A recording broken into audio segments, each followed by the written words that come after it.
Hi everyone, welcome. I hope you are here to learn the difference between inner HTML and text content.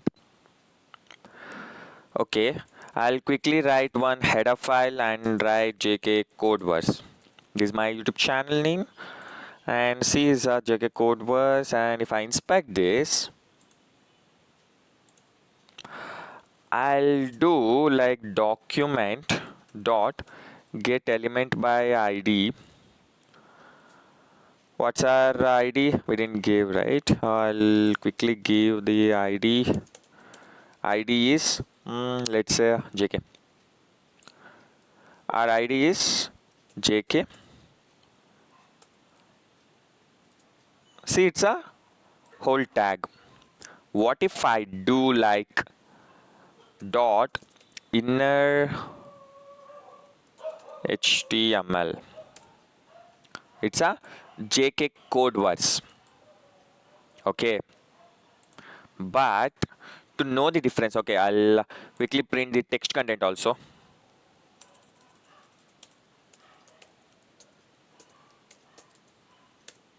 It's a JK CoDEVERSE, but I'll do some changes here. Like, let's say it's a strong. Within this, I'll use a JK CoDEVERSE. Okay, see how my output is like this. Okay, to know the difference, I'll use oh no, not required. If I use inner HTML, it's a strong JK CoDEVERSE strong. But if I use a text content, it's a JK CoDEVERSE. It's only a text within a tags. But if I use inner HTML, the whole tag within a H1 will get stored. Okay. And see, if I want to change to italic, like I'll use one em tag, it will change the text to italic. Let's add some welcome and em.